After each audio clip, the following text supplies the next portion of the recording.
ফুলকিকে ফাঁসাতে গিয়ে রোহিতের হাতে ধরা পড়ল রুদ্র। তো বন্ধুরা, ফুলকির আগামী পর্বে আপনারা দেখতে পাবেন ফুলকি ভাবে যে ক্ষমতায় আসলে সে সকলের সমস্যা জানতে পারবে এবং সকলের সমস্যার সমাধান ভালোভাবে করতে পারবে। রোহিতের সঙ্গে পরামর্শ করে সুনন্দা দেবীর প্রস্তাব ফুলকি স্বীকার করে নেয় এবং সুনন্দা দেবীকে সেটা জানিয়ে দেয়। সুনন্দা দেবীকে এসে বলে যে এখন রাজমহলের দায়িত্ব ফুলকি নেবে। সেটা শুনে সুনন্দা দেবী খুব খুশি হয়। ফুলকি তারপর দেখে যে চিঠির পাহাড় হয়ে আছে। আদিত্য তখন ভাবে যে আমার মায়ের ক্ষমতাকালে এত সমস্যা ছিল আমি জীবনে ভাবতে পারিনি। ফুলকি তখন আদিত্যকে বলে তোমার কোনো দোষ নেই, এখানে আশাবরী চৌধুরী অনেক কিছুই করেছে। যেখানে ফুলকি একটা স্কুলে মিড ডে মিলের সমস্যা সম্পর্কে জানতে পারে, যেখানে স্কুলের বাচ্চাদের খারাপ মিড ডে মিল দেওয়া হয়।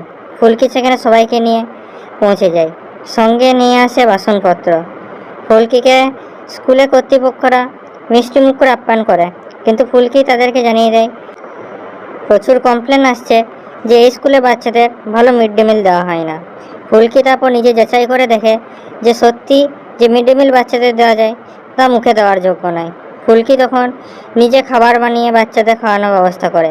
স্কুল কর্তৃপক্ষরা আটকানোর চেষ্টা করে, কিন্তু ফুলকি তাদের একটাও শোনে না এবং খাবার বানিয়ে বাচ্চাদেরকে খাওয়ায়।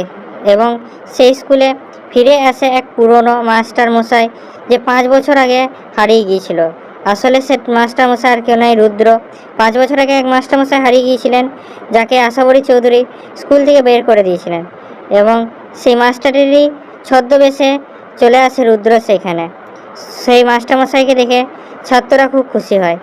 ফুলকিও ভাবে যে সত্যি তাহলে সেই মাস্টারমশাই অনেক ভালো ছিলেন, কিন্তু কেউ জানে না যে সেই মাস্টারমশাই ছদ্মবেশে রুদ্র সেখানে এসেছে।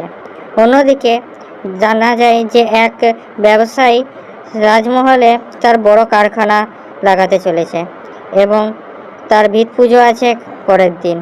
ফুলকি সেটা জানতে পেরে তার অফিসে চলে যায়। সেখানে ফুলকি তাকে সাবধান করে দেয় যে সেখানে যেন কোনো কারখানা না লাগানো হয়, কেন কি তার জন্যে অনেক লোকেরই অনেক সমস্যা হচ্ছে এবং এই কারখানাতে যে রসায়ন ব্যবহার করা হচ্ছে তাতে লোকেদের অনেক ক্ষতি হবে। তখন ব্যবসায়ীটা বলে যে আমি আশাবরী চৌধুরীর কাছ থেকে লিজ নিয়ে নিয়েছি। ফুলকি তখন বলে আশাবরী চৌধুরীর সঙ্গে তার লিজও চলে গিয়েছে। তখনই সে ব্যবসায়ী কানে এসে ব্যবসায়ীর লোক কিছু একটা বলে।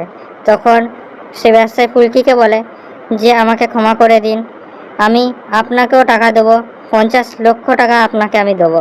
ফুলকি তখন বলেন আপনি কি আমাকে আশাবরী চৌধুরী ভেবে রেখেছেন? আপনি আমাকে ঘুষ দেওয়ার চেষ্টা করছেন। আমি বলে দিচ্ছি আমি এখানে কারখানা বসাতে দেব না। আপনি হয়তো আমাকে এখনও অবধি ভালো করে চিনতে পারেননি। ফুলকির সেই অফিস থেকে বেরিয়ে যাওয়ার কিছুক্ষণ পরই সেই ব্যবসায়ীর অফিস থেকে সে ব্যবসায়ীর দেহ উদ্ধার হয় এবং খুনের দায় লাগে ফুলকির ওপর। কিন্তু সেই বডিকে দেখে এখানে রোহিত বুঝে যায় যে খুন কে করেছে। যে বিশেষ ধরনের ঘুষি মেরে ব্যবসায়ীকে মারা হয়েছে, সেই বিশেষ ধরনের ঘুষি একজনই মারতে পারে এবং সে তাকে চিনে ভালো করে দেয় রোহিত, এবং রুদ্র ধরা পড়ে রোহিতের হাতে। তো বন্ধুরা, কী লাগছে, রোহিত কি ফুলকিকে বাঁচাতে পারবে? রুদ্রকে কি ধরা পড়াতে পারবে? বলুন আমাদের কমেন্টে। আমাদের ভিডিওটা লাইক করুন, আমাদের চ্যানেলটা সাবস্ক্রাইব করুন এরকম আরও আপডেটসের জন্যে।